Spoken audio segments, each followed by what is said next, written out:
L'interprétation du Saint-Esprit du livre des Galates. Chapitre 1.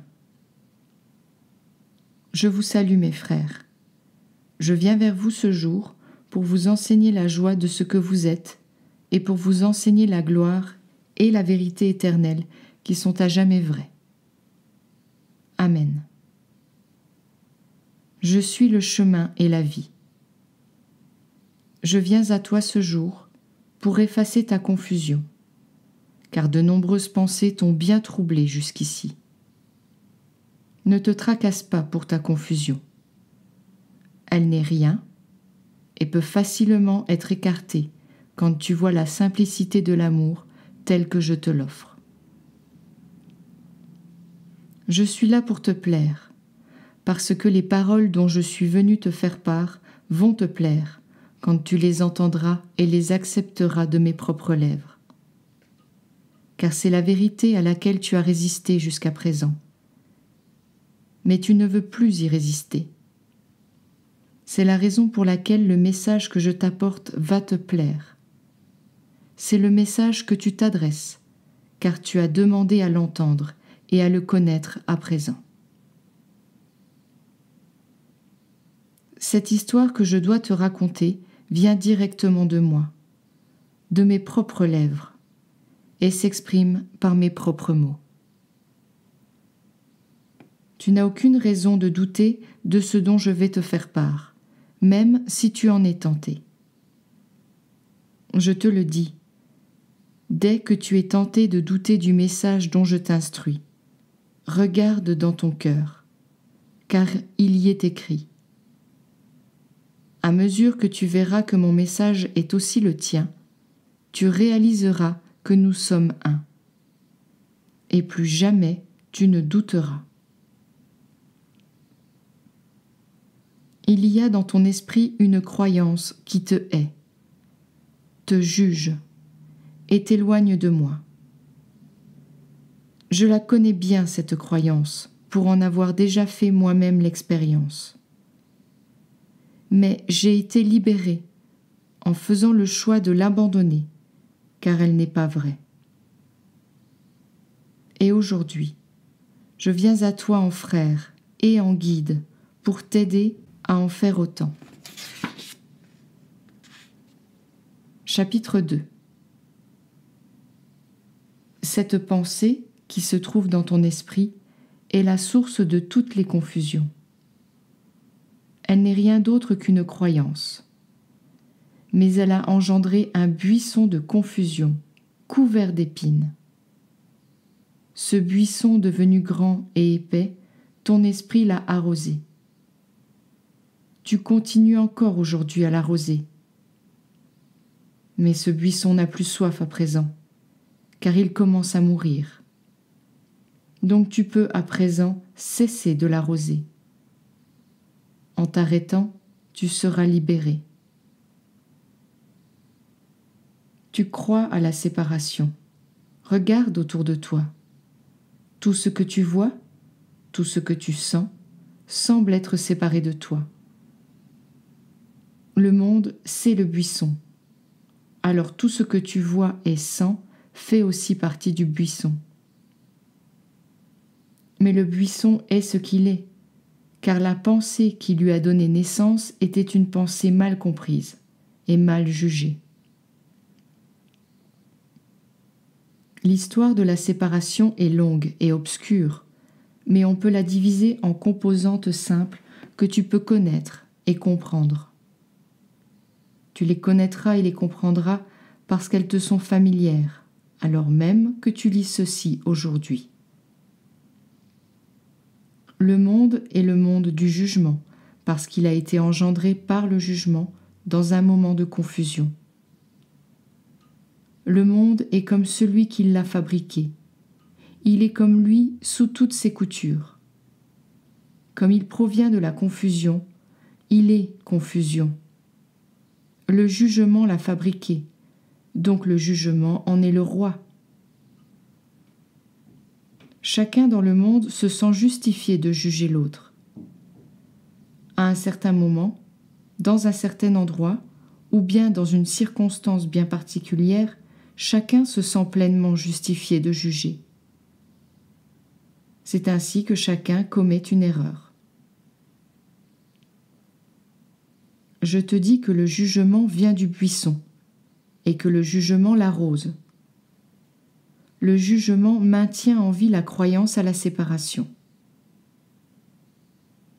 À présent, je te demande de regarder tes erreurs et de te les approprier, non par culpabilité, mais par soulagement, car la libération que tu recherches viendra à toi par l'abandon de ta capacité de juger. C'est par l'acceptation et non par le jugement que la lumière du ciel t'appartient. Chapitre 3. Je te demande à présent de te poser, car tu vas être tenté de te critiquer. Or, qu'est-ce que la critique, en réalité, si ce n'est un jugement? Pose-toi un moment avec moi et vois la logique dans le message que je te communique. Repose-toi avec moi et connais ainsi ta propre bonne volonté. Nous faisons un pas important et je suis reconnaissant de t'avoir à mes côtés. Permets-moi de te dire ce que je vois quand je te regarde. Je vois la foi, la bonne volonté et l'amour. Je vois un cœur si solide qu'aucun des cieux de ton univers ne peut le contenir. Je vois un esprit qui s'éveille à son propre cœur. Je vois la douceur par l'éveil, et je suis reconnaissant d'être ici pour t'accueillir de nouveau dans ta vérité. C'est par ta bonne volonté que tu es venu aujourd'hui jusqu'à moi. C'est par ta bonne volonté que nous allons continuer ce chemin ensemble. Je te suis reconnaissant pour ta bonne volonté. Elle est l'eau d'un autre buisson. C'est l'eau du buisson de vie qui est aussi fait de lumière. Versets 15 à 18. Abraham est le symbole de la naissance, et le fils né de ce symbole est le fils de la lumière.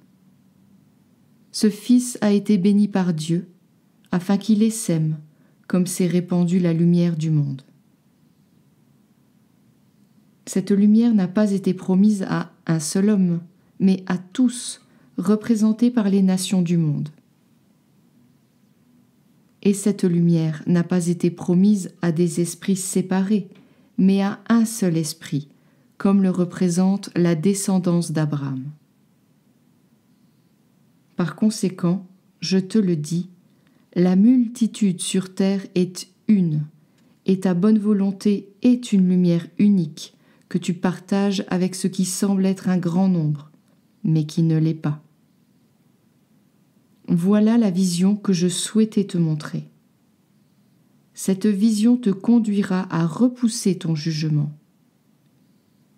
Car quand tu verras que la multitude est une et que la bonne volonté est une lumière unique, tu comprendras ce que tu fais et tu commenceras à accepter la vérité de ce que nous sommes, ensemble, en tant qu'un.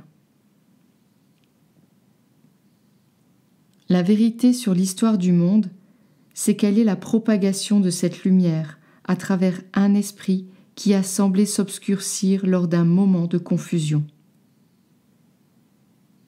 Mais c'est la lumière qui est vivante, et c'est la lumière qui est arrosée.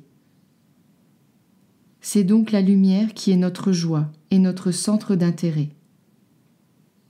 Réaliser cela représente notre vérité. Je te demande de ne pas regarder le monde et d'être triste pour ce qui semble être. Je te demande de regarder le monde et d'être heureux pour ce qu'il est. Reconnais dans ce monde la lumière qu'on ne peut pas éteindre. reconnais dans ce monde la preuve de l'amour vivant. Aime tes frères pour leur vérité et arrose ainsi la lumière qui est la vérité en eux.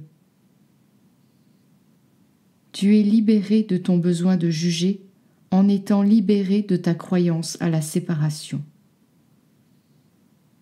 Tu es libéré de ta croyance à la séparation en ayant la bonne volonté d'arroser avec moi le buisson de lumière. C'est à travers ta bonne volonté que tu es guéri. C'est par ta bonne volonté que tu es libre. Par ta bonne volonté, l'obscurité de la confusion est levée et l'unité de cœur reconnue. Toi et tes frères êtes un. Je suis un avec toi. Telle est notre joie, comme tu en viens à l'apprendre. Lâche tes jugements et accueille notre vérité. Ce qui est un ne peut être séparé, et ce qui n'est pas séparé ne peut être jugé. Éprouve le désir de déposer tes jugements avec moi. Je te montrerai par la direction intérieure de ton cœur comment ne plus chercher à juger.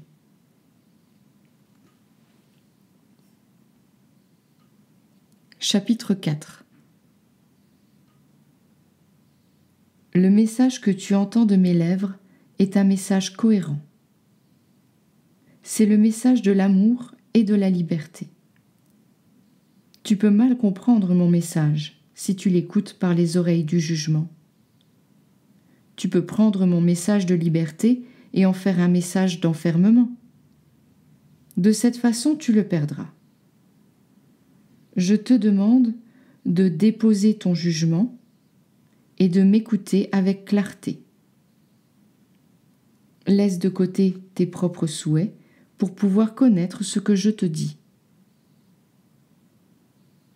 Le monde est quelque chose que tu regardes et que tu crois réel. Mais quand tu fais cette erreur, tu rends hommage à un faux Dieu. Ton faux Dieu revêt plusieurs formes, mais son objectif est toujours le même. C'est l'objectif que tu lui as donné.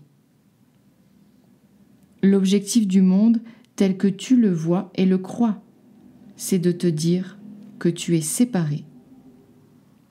Quand tu crois au monde, c'est le message que tu reçois. Ne te juge pas parce que tu crois au monde.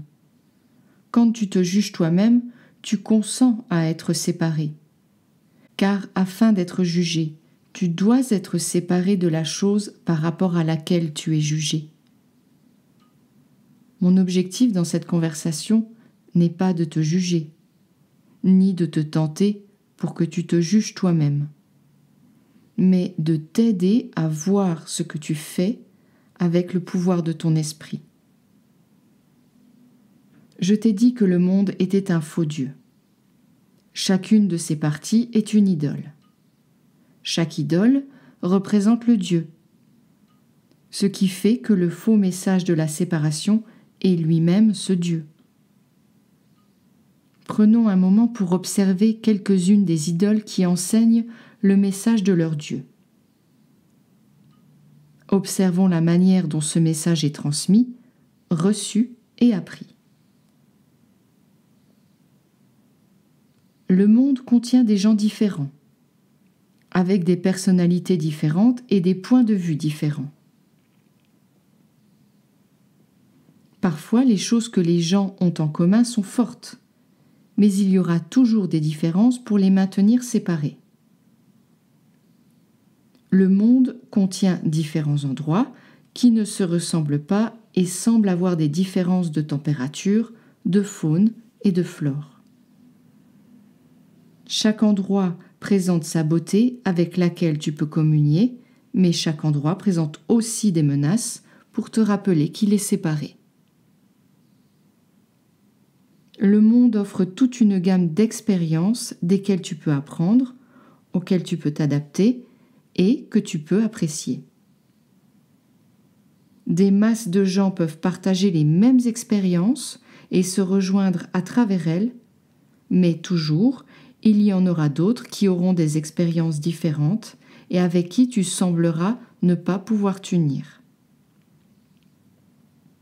Le monde est très efficace comme enseignant de la séparation, parce qu'il permet de t'unir tout en te disant que tu es séparé. De cette façon, c'est un faux Dieu efficace. Mais un faux Dieu peut-il se créer lui-même ? Un faux Dieu peut-il développer et délivrer ses propres messages ? Qui fait du faux Dieu un Dieu ? C'est celui qui le vénère qui le fait Dieu. Car celui qui le vénère a éprouvé un désir. Et à travers l'image du faux Dieu, ce désir a semblé se manifester. Mais le message du faux Dieu est-il vrai, s'il a été fabriqué en dehors de Dieu, puis attribué à une image qui n'est pas réelle ? Qu'est-ce qui maintient ce faux message en vie dans l'expérience ? C'est l'esprit de son Créateur qui maintient cette fausse image, car il la vénère et en pratique le message. Sans l'application de son Créateur, le faux Dieu se retrouve sans aucun pouvoir, parce que le faux Dieu est sans pouvoir. Tout pouvoir appartient à celui qui l'a fabriqué. Pour celui qui fabrique un faux Dieu, ce Dieu devient réel lorsqu'il le vénère. Le Dieu ne semble plus sans vie, mais au contraire, il paraît réel et puissant grâce à la vénération qui lui est vouée. Ensuite, le Créateur, qui était la cause de ce Dieu, semble en devenir le sujet, et ce faux Dieu paraît être maintenant le Créateur. C'est comme cela qu'il semble être, et c'est comme cela qu'on y croit et qu'on le pratique. Mais ce qui paraît être n'est pas la vérité, et ce qui est la vérité n'est pas changé par ce qui paraît être. Versets 21 à 31. Paul raconte l'histoire d'Agar et de Sarah, ainsi que des deux fils d'Abraham, Ismaël et Isaac. Il utilise cette histoire pour enseigner une leçon, pour qu'on puisse utiliser cette histoire afin de s'en rappeler. Permets-moi d'en faire de même, car on peut utiliser toutes les choses de façon figurative pour enseigner le message du Saint-Esprit.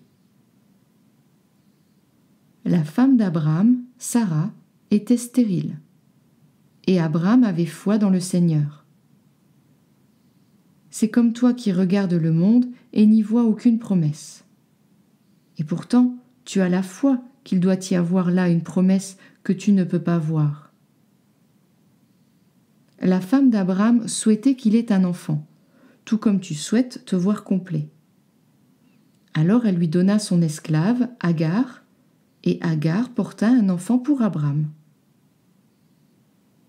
Ce ne fut que bien après que Sarah, par le miracle de Dieu, tomba enceinte et donna naissance à un enfant pour Abraham.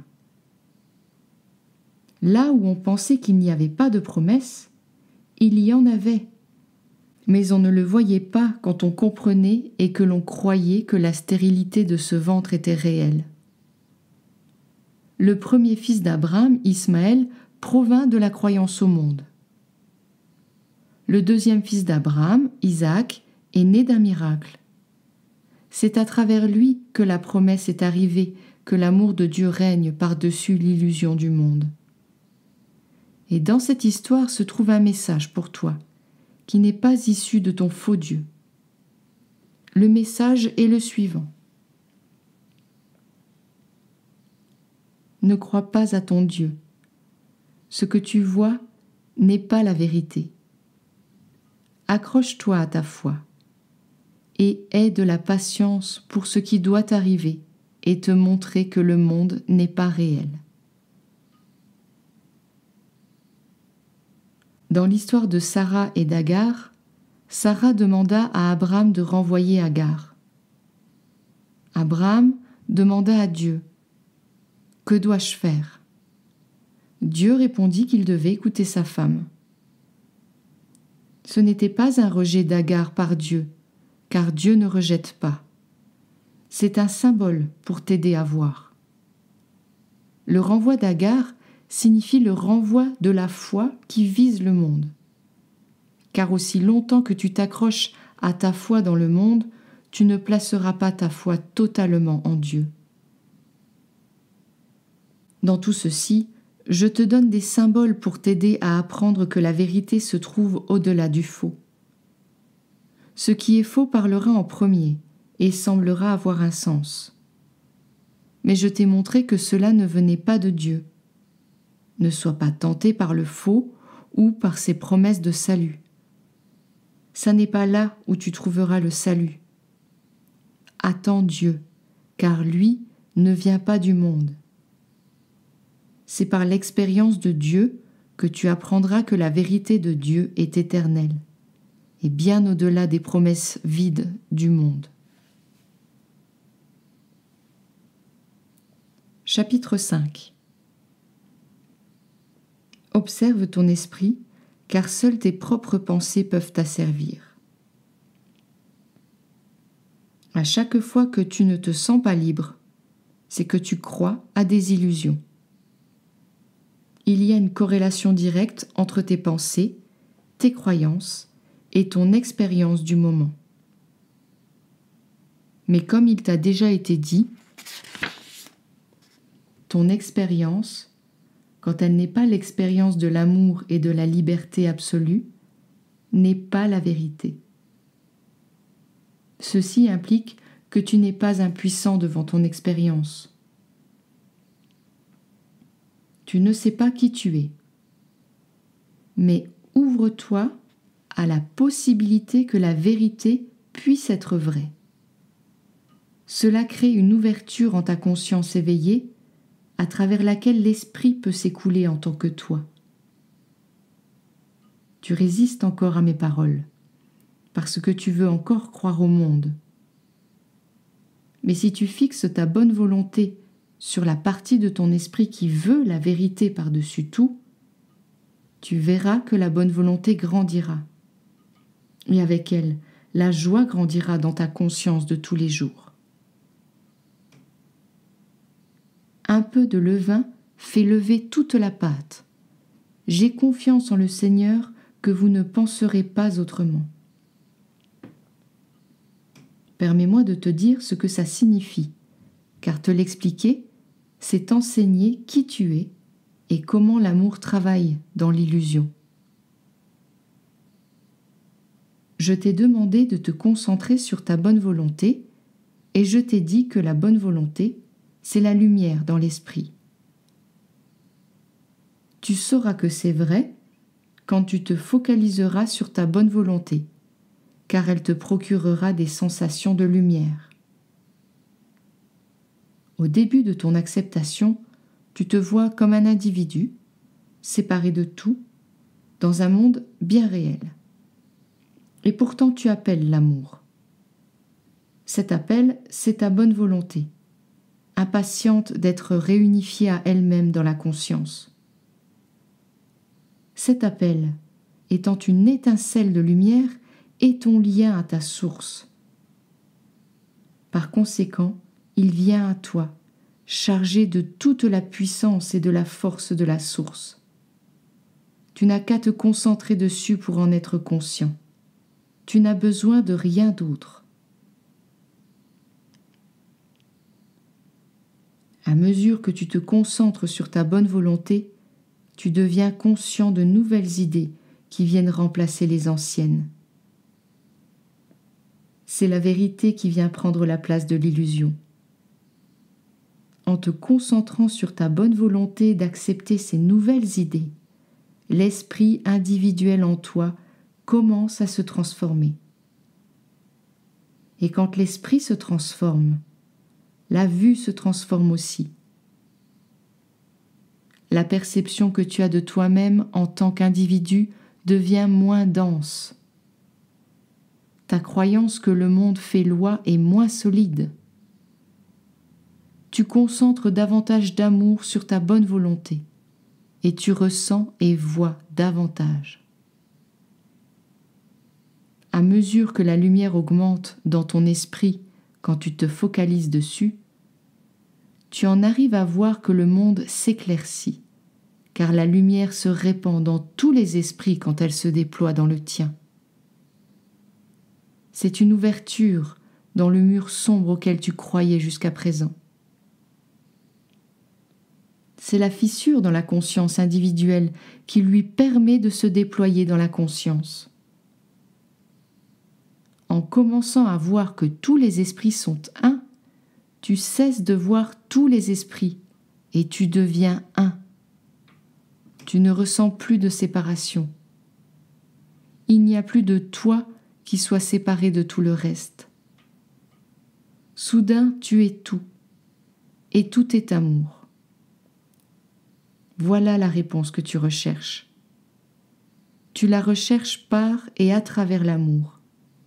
Et c'est dans l'amour qu'on reconnaît la réponse. Par conséquent, voici la façon simple de connaître l'amour dans le monde. Concentre-toi sur ta bonne volonté, comme si c'était ta vérité, parce qu'elle l'est. Concentre-toi sur ta bonne volonté, comme si en elle se trouvaient toutes les réponses à toutes les questions, parce que c'est le cas. Concentre-toi sur ta bonne volonté, comme si c'était tout pour le monde entier, parce que ça l'est. Concentre-toi sur ta propre bonne volonté. C'est l'amour vivant dans le monde. Le plus grand commandement, c'est d'aimer Dieu de tout ton cœur, de toute ton âme, de toute ta force et de tout ton esprit. C'est donc te concentrer sur ta bonne volonté à chacun de tes souffles et à chacune de tes pensées. C'est donc laisser ta bonne volonté diriger ta vie. Car connaître ta bonne volonté, c'est connaître Dieu. Aimer ta bonne volonté, c'est l'aimer lui. Le deuxième commandement n'est pas différent du premier. C'est d'aimer ton frère comme toi-même. C'est te reconnaître en ton frère, en reconnaissant en lui le même appel à l'amour et la même bonne volonté qu'en toi. C'est reconnaître que la lumière en lui est la lumière une et identique qui est en toi, et ainsi que Dieu en toi est aussi Dieu en lui. De cette façon, vous êtes les mêmes. Et donc ton amour et ta concentration sur l'amour sont les mêmes envers lui qu'envers toi. De cette manière, ton amour et ta patience pour ton frère deviennent des expressions de l'amour de ta propre bonne volonté, qui est en vérité l'expression de l'amour de Dieu. Oui, vis par l'esprit, car c'est vivre par ta bonne volonté. Cela n'est pas plus compliqué que ça. Et en fait, c'est très simple. Tu seras tenté de penser avec le monde. Dans des moments d'inconnaissance, tu penseras et agiras avec le monde. Mais comme ta bonne volonté est en action, tu verras ce que tu as fait. Chaque moment d'observation est une occasion de repentance immédiate. La repentance n'est rien d'autre que te rappeler ce que tu veux vraiment et revenir joyeusement à la concentration sur ta bonne volonté. C'est la danse de l'amour. Et la danse de l'amour, c'est la propagation de la lumière dans un esprit accueillant. C'est une bonne occasion de parler encore une fois de jugement et de culpabilité, car les deux sont des habitudes que tu as. Tout d'abord, si tu observes en profondeur ta bonne volonté, tu n'y trouveras ni jugement, ni culpabilité. Dans la lumière de la bonne volonté, tu ne trouveras que l'amour. C'est parce qu'il n'y a que l'amour dans la vérité de Dieu. Par conséquent, le jugement et la culpabilité doivent être des illusions, parce qu'ils ne sont pas dans la vérité de Dieu. Quand tu juges et trouves des coupables, que ce soit toi-même, un autre, un établissement ou bien le monde sur lequel tu sembles te fixer, tu participes à l'illusion. Quand cela se produit et que tu te vois le faire, reconnais que tu ne fais que penser avec le monde. Renvoie tes fausses pensées et reconcentre ton attention sur ta bonne volonté. Danse. Par ta danse, la lumière s'étend et se propage dans l'esprit. À chaque fois que tu t'en souviens, tu offres la lumière en cadeau. Les fruits de l'esprit sont l'amour, la joie, la patience, la douceur envers soi, la bonté envers les autres, la fidélité en Dieu, la gentillesse dans l'illusion et le contrôle de soi, qui est la bonne volonté de continuellement revenir à la lumière de la bonne volonté intérieure. Ne t'en fais pas pour tes erreurs, elles ne sont rien d'autre que des occasions d'apprendre. Reviens à ta bonne volonté dans la joie. Dans ta vérité, tu es esprit.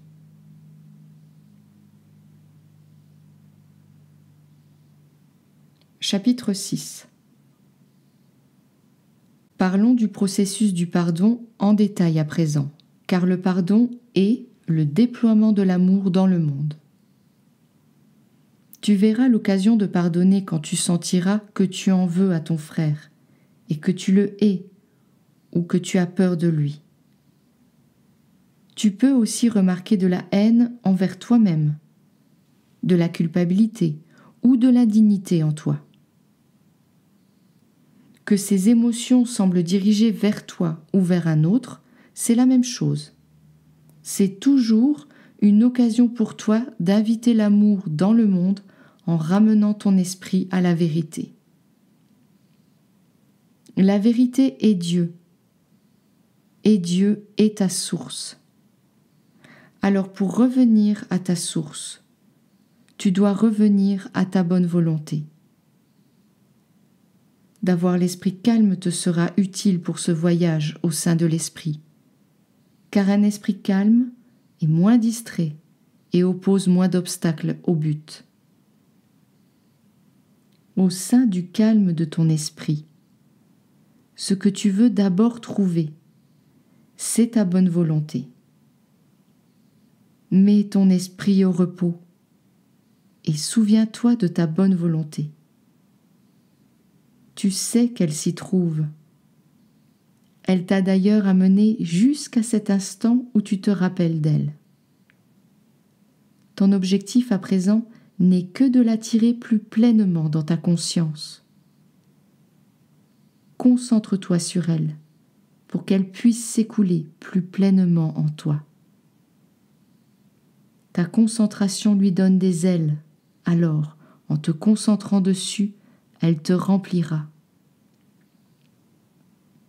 Note les caractéristiques de ta bonne volonté quand elle te remplit. Remarque sa paix, son amour et sa réalité. Reste en elle. Sois reconnaissant pour elle. Immerge-toi en elle.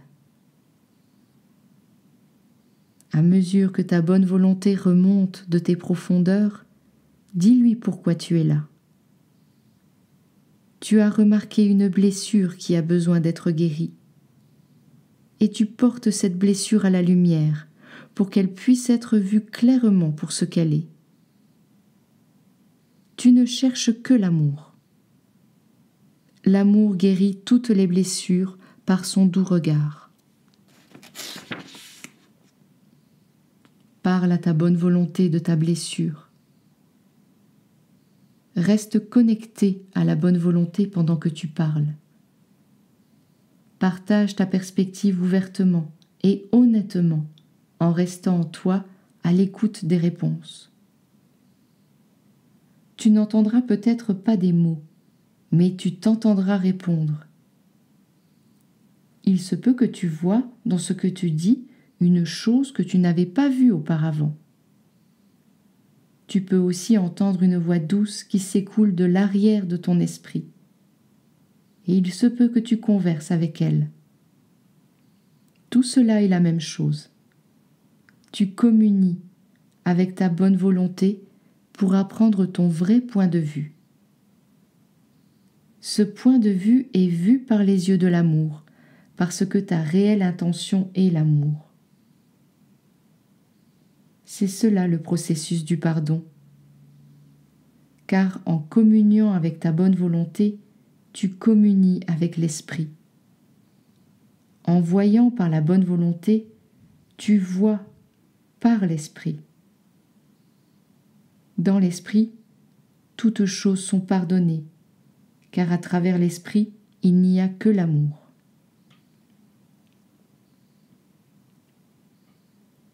Tu as peut-être l'impression que le pardon prend du temps. Mais chaque véritable pardon te fait gagner du temps. Tu récoltes ce que tu sèmes. En abandonnant l'obscurité et en acceptant la lumière, tu reçois la lumière qui t'accompagne quand tu rouvres tes yeux sur le monde. De cette façon, pardon après pardon, ton esprit se transforme jusqu'à ce que tu n'aies plus besoin du processus de pardon. Je partage avec toi les secrets du salut. Ils sont les secrets de l'amour dans ton propre cœur. Ils sont les secrets de ta vérité et ils te révèlent donc ton soi. L'extérieur n'est pas important car l'extérieur est illusion. Mais l'intérieur est tout. Concentre-toi intérieurement sur ton cœur et ta bonne volonté. Ce qui est à l'extérieur semblera changer à mesure que ce qui se trouve à l'intérieur sera reconnu et transformé. Tu connaîtras ton soi.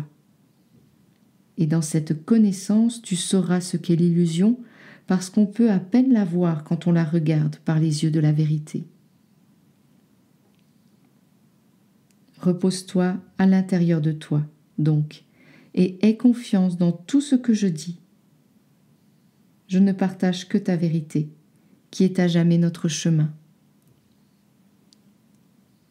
Les ailes des anges gardent ton amour à l'intérieur de ton cœur. Laisse-les entrer dans ton esprit et connais-toi toi-même. Amen.